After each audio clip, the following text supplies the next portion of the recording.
It's crazy to think that it's been almost 7 years since the last time I was here at this beautiful mountain trail.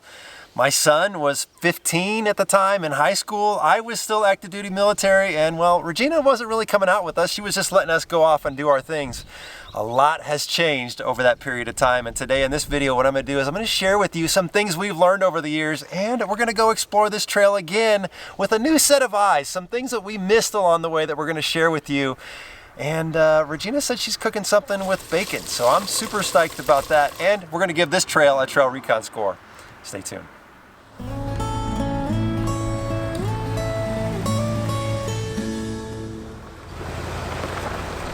The Palomar Divide Trail is located about 8 miles north of Warner Springs, California, just off of Highway 79.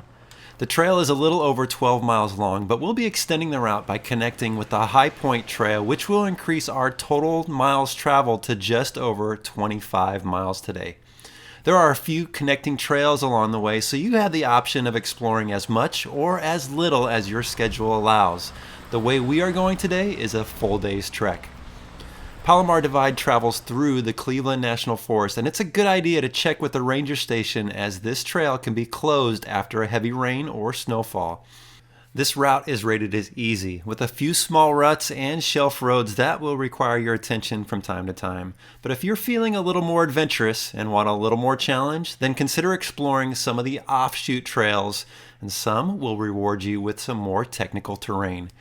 If you're looking to find a good camping spot up here, keep your eyes open. I marked a few potential dispersed camping spots along the way.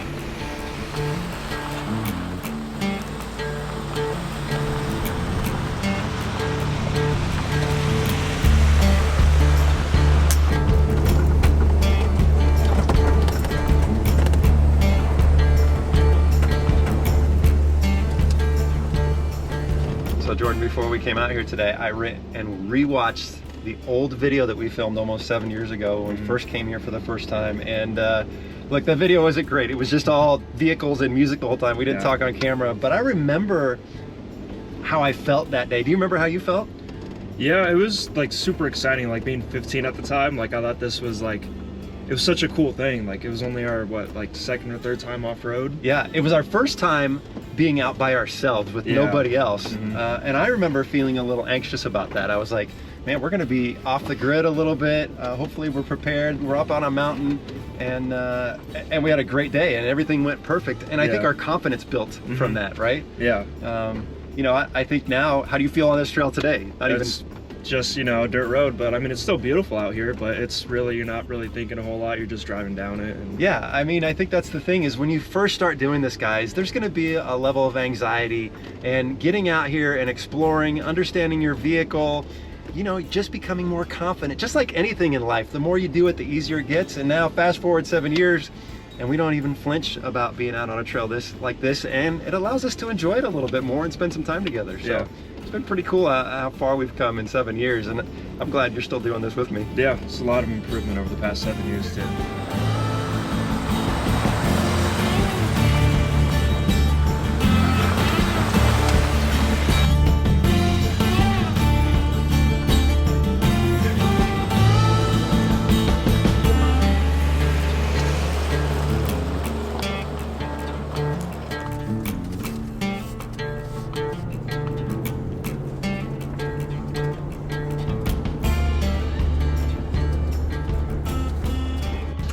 Hello, it's just me, Regina. Brad and Jordan are behind me in the JK. I just wanted to take a minute and reflect on how much things have changed in the past 7 years. It's kind of crazy.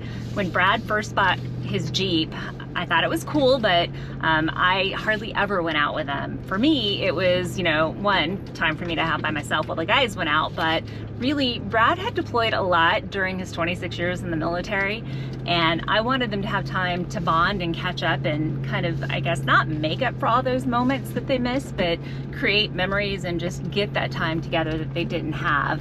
Wow, flash forward 7 years, Jordan's in the Navy now, which is totally crazy, and you know, Justin's all grown up and Devin's off doing his thing, and I am now off-roading full-time with Brad, which is crazy to think about, but I'm really enjoying it. I mean, getting to go see beautiful places is incredible.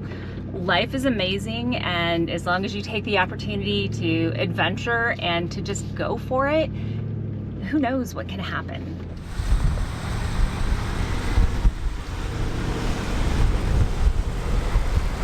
So we just stopped at the top of this mountain, this beautiful overlook. There's a lake off in the distance, and you can see that there's some concrete formations over here. And what this is for is they make these as a water catch for the animals, and this water will collect and the animals can come by and drink it. And what do you say, Jordan? Is there some water in there? Yeah, there's actually a lot in there. Yeah, so that's pretty cool, guys. This is known as a water guzzler that is built in an attempt to add an available water source to influence animal movement, help the local species, and provide water during drought to wildlife that might be endangered. There has been recent rain up here, so the landscape was very green and there were flowers blooming around every turn. Coming up here in the spring will reward you with incredible colors sprinkled along the trail. And as you climb in elevation, those flower types and the colors will change. As we continued making our way up the trail, we did encounter some rough portions of trail that had been paved in what I believe is to prevent erosion and aid the access to a mining claim that is just up ahead.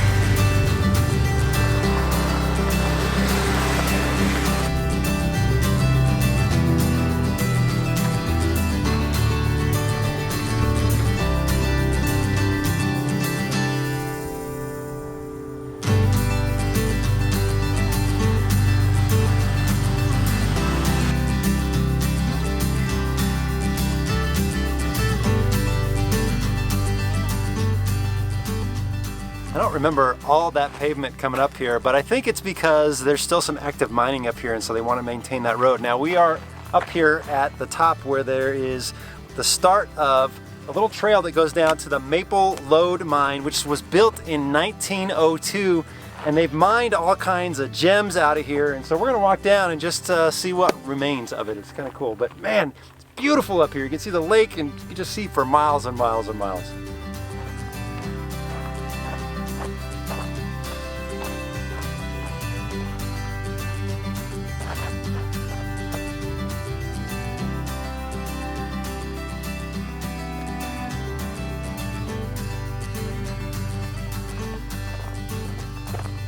All right, we just walked down this really steep hill section and it keeps on going, but we came to a fence here. It is open, but it says, danger, no trespassing, do not enter. And when it comes to mining claims, it's usually best to not continue. But you can see there's all kinds of remains from them tearing up the ground. We've got some granite, we've got some quartzite. There's all kinds of sparkly gems all in all this stuff. So there has been a lot of mining that's happened over the last decade, basically. Pretty cool. I would love to keep going and show you, but we're gonna play it safe. Sometimes old mines can be hit or miss, but another good lesson is don't be discouraged if what you had hoped to see on your adventure is no longer there. Things change over the years. Sometimes access to points of interest like old mines may now not be available, or the elements may have just carried them away. We struck out today at this mine, but if you don't look, you don't know what you might find. So we just climbed over 5,000 feet and the views continue to just get so amazing up here. The reason I know we're over 5,000 feet is because my Gaia app is telling me where we're at. You guys ask me all the time, what app am I using when we're out on the trail? And I've been using Gaia GPS for a long time. It's really a valuable tool for me. I'm able to record my tracks, mark waypoints, and that's a lesson I've learned over the years is when we first came up here, all I had was a paper map and we were taking notes, and now I can do it all digitally, which is really nice. I'm gonna leave a link down below where you can get a discount on Gaia GPS. I think you guys will really enjoy using this if you haven't used it. It's been a really good tool for me. So got more to go now.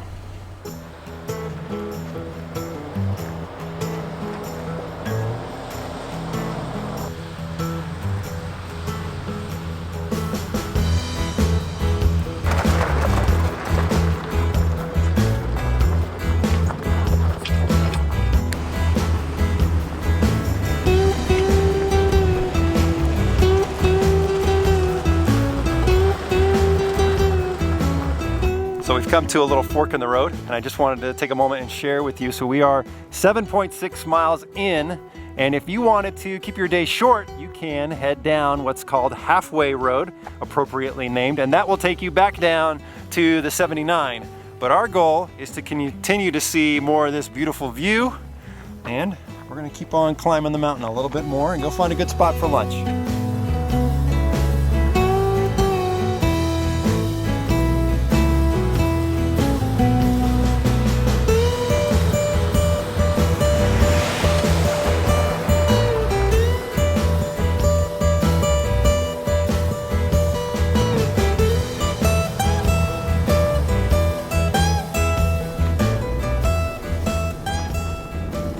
Deadlight Drive the 392. What do you think?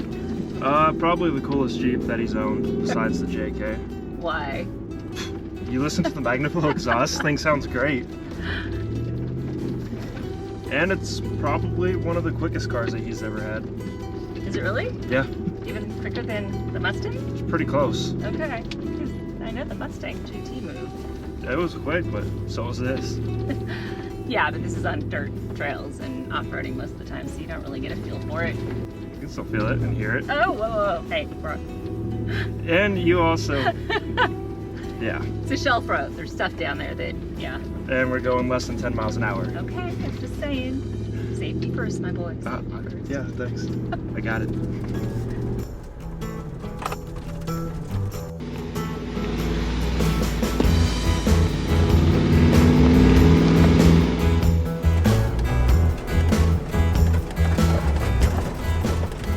I thought I was being slick, stealing the keys from Jordan so I could drive the JK for a little while, but I realized that he was actually the one getting a pretty good deal. He's going to go drive the 392 for the very first time, which he's never driven. I still love the JK. This is my baby, and it's crazy to think about 7 years ago driving out here on this trail when this thing was bone stock. I think another lesson I've learned over the years has been it's all about attitude. And when you're out having an adventure, having a positive attitude, the right kind of spirit is extremely important, even through the difficult challenges. You know, if you're at an obstacle and you get stuck or you get a flat tire or something breaks, having the right attitude is so important to being out here on an adventure.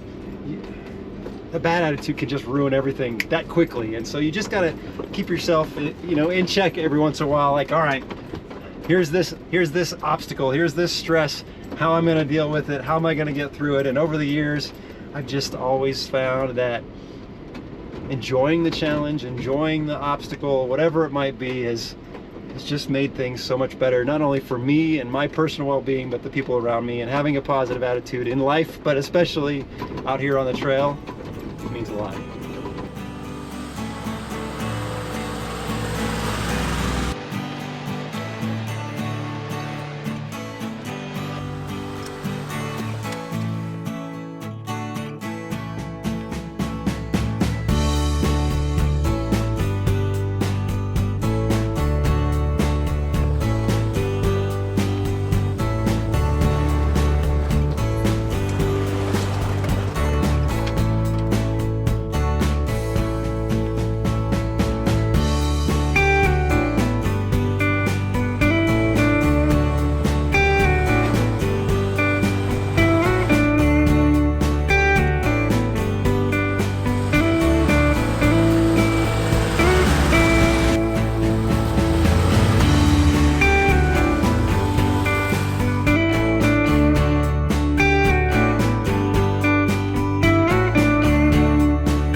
We just pulled off the side of the trail in this beautiful meadow of oak trees. Nice little flat area right here on the side of the trail. And I'm marking this as a potential future camping spot because you can disperse camp out here, and I think this would be a great spot to do that. But we're gonna use this as our lunch spot. Regina is gonna be cooking up something, and I can't wait to see what it is because I know she's using bacon and it's gonna be good.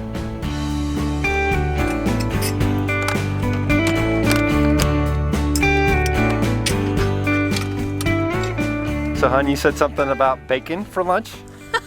What do we got? Bacon's a small part of it. I'm gonna make some homemade one-pot mac and cheese with bacon. Ooh, sounds good. And a good spot for lunch, don't you think? Yeah, and it's kind of a chillier day. Yeah, So good spot for a us hot San meal. Diegans, it's chillier. Right. One of the best things about hitting the trail, whether we're overlanding or just off-roading for the day, is enjoying a good meal in the fresh air with my favorite people. And in just about all of our off-road vehicles, we keep our camp kitchen stocked and ready to go. All I need to do is bring the ingredients for any meals that I've planned. For this trip, I plan to make an old family favorite, bacon mac and cheese. It's a simple, hearty, one-pot meal that can be adjusted for just about any number of servings. Something I really need to work on since I'm not feeding a family of 5 with 3 growing boys at every meal anymore. The ingredients are simple: chicken broth, pasta, shredded cheese, cream cheese, thick-cut bacon, and seasoning. Usually I go with garlic salt, garlic powder, and pepper. For this recipe, you can mix and match the shredded cheese using whatever's your favorite. For the pasta, you can also use whatever you want, but I'd recommend something that will hold the gooey deliciousness of the melted cheese. My go-to for this dish is corkscrew pasta. You can also adjust the seasonings and add other things like Italian seasoning, Cajun seasoning, whatever you want.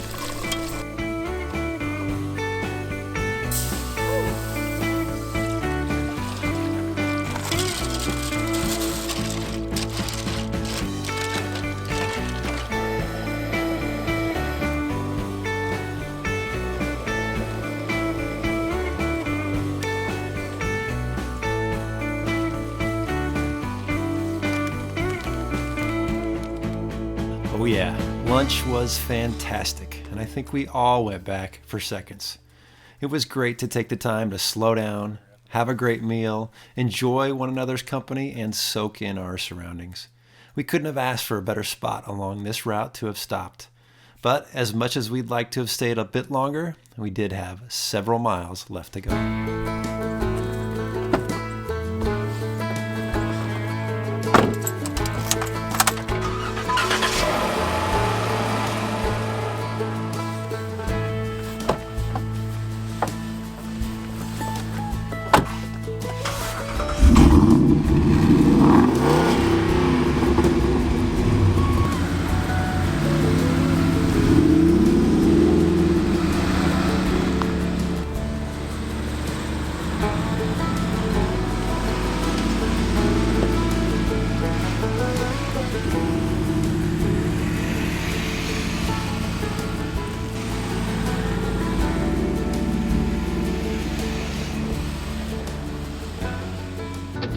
It's not as smooth as it started out. No, it's definitely getting a little rocky and rutted. Yeah, it's good. One of the other lessons that I have learned over the years, and Regina has kind of helped me learn, is slow down and soak it all in. So admittedly, when we would come out to trails like this before, we would just bomb through them and check, we got that trail marked up. Yeah, that was all you. Well, Jordan and I and the other boys. But now, you know, we're taking the time to really experience what's out here, whether it's history or whether it's nature. There's always something to see out here. There is, and I'm looking at the lookout tower right there, and I know Palomar Observatory is just on the other side. It's cool. Yeah, hopefully we can get to them. I know there's some gates up there, but we should be able to get pretty close. There's also a spring up ahead that, fingers crossed, we can check out. And even though that was we struck out with that mine, every once in a while you get lucky and you find some really cool mines. You and I have found some pretty cool historic mines. So, but yeah. You don't know until you go looking for them, until you explore and have an adventure. Yep. So there's a lesson for me to share with you guys. Stop and soak it all in.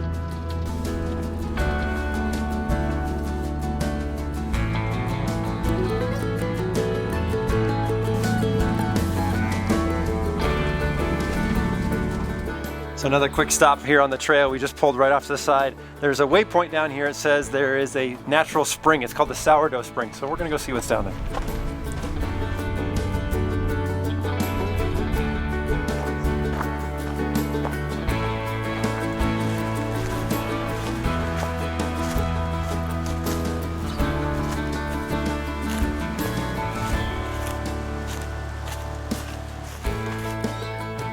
Well, I think it's safe to say the Sourdough Spring was not what we expected. A big metal cistern with some pretty stagnant and sour water. If you needed water while you were up here, well, you'd need to filter this very, very well before using. Thankfully, we had plenty of water on today's trip, and now we know what sits down at the Sourdough Springs.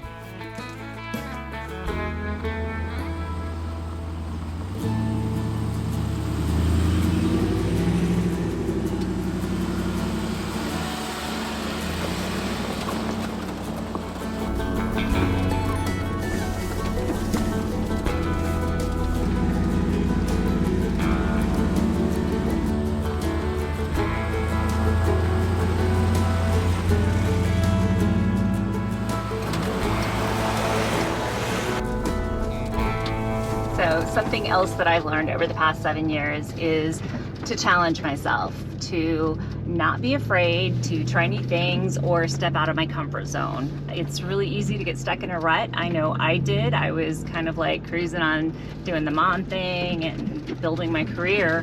And I wasn't really doing anything new or exciting. It was just the same old, same old. So just don't ever be afraid to push yourself and find out exactly what you are capable of doing, because I'm willing to bet it's more than you ever thought possible, like it was with me.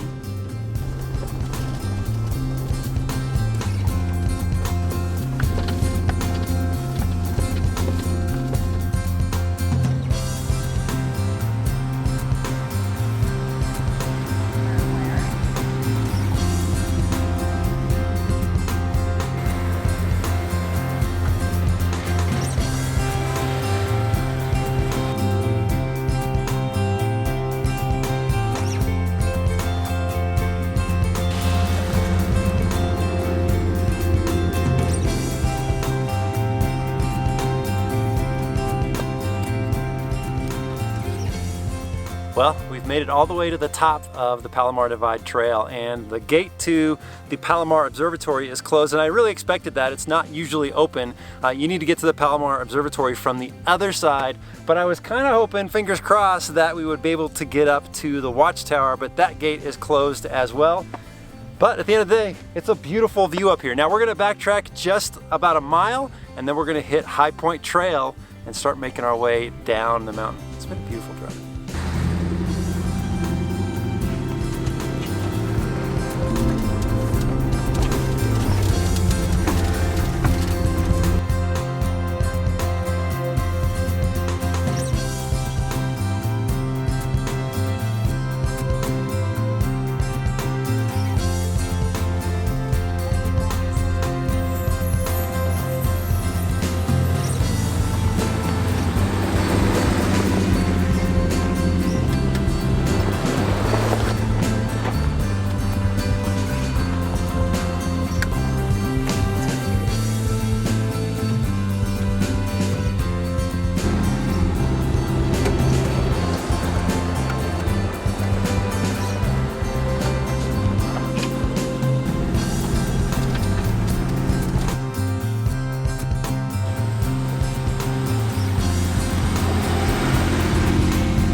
Well, I was really hoping, one, that fire lookout was going to be open, and Nope. two, that spring was going to be a little nicer. Nope. Yeah. I don't think that was actually a spring. Somebody had to have marked that wrong. Yeah, it was marked as a spring on my GPS, but I don't think I would ever swim in that. Yeah. Or drink it? Or none of the above. No, Yeah. it was kind of gross. Yeah. You know, if you had the right kind of water filter and you needed it, I guess it would work.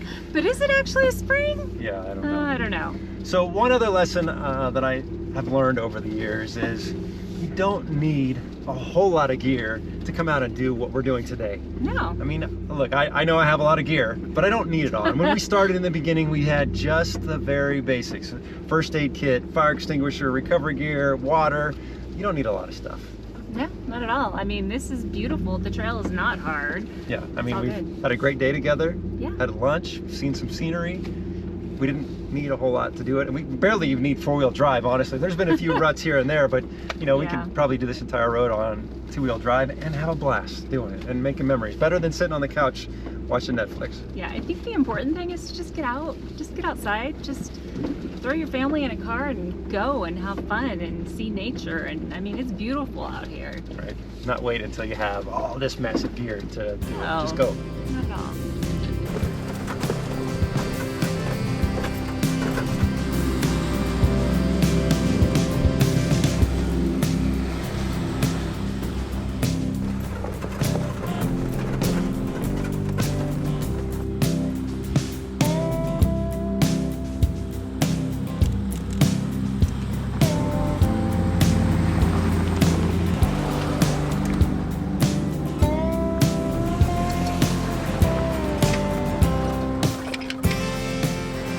We did opt to venture onto one of the short side trails that did have some deep ruts and some brush that was happy to add some new pinstripes to our Jeep.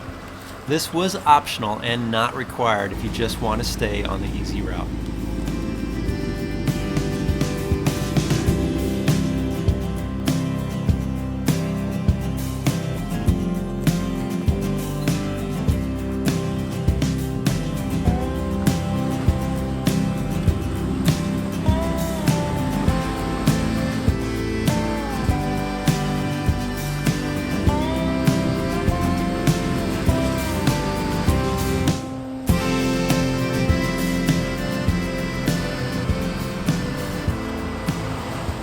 Okay, so we've laid down quite a few miles. I think we're just over 22 miles, and we've been dropping in elevation quite a bit.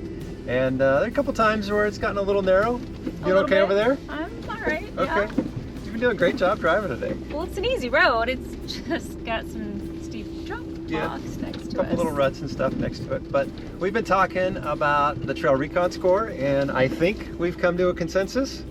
Mostly. Mostly. Here you go, guys. Here is the TrailRecon score for this trail. When it comes to scenery on this trail, this gets a 3 out of 5. The views traveling both up and down are beautiful, and the spring bloom sprinkled the area with colorful flowers. But in about a month, it'll pretty much dry up. So unless you catch this trail when it's green, lush, and full of color like we did, it won't be quite as beautiful. Engagement, we gave this trail a 3 out of 5 only because it's mostly an easy dirt road with some small ruts, but there is some winding along the mountain that did keep us interested some of the time. If you venture off onto some of the more difficult side trails, then the engagement score can be increased to a 4. As for do it again, this is where Regina and I debated a little. I haven't been back here in almost 7 years, and I don't think I plan on coming back again for a while. However, Regina said this is a trail she enjoyed and wouldn't mind coming back again soon. So we compromised and gave it a do it again score of 3 out of 5, giving Palomar Mountain a TrailRecon score of 9 out of 15. If you are looking for an easy scenic trail and don't want to venture too far out of town, this is a great choice. So there's our TrailRecon score for this trail. But before we go, you remember this climb behind us? Yeah. This is a pretty steep climb. It's just a little spur right off the main trail. And I remember when we were here 7 years ago, I was a little sketched out. I was like, I don't think I want to do it. It was super intimidating in a stock Jeep. It's still pretty steep. Yeah. But a lot has changed in 7 years, and now it's easy. And we're going to do it.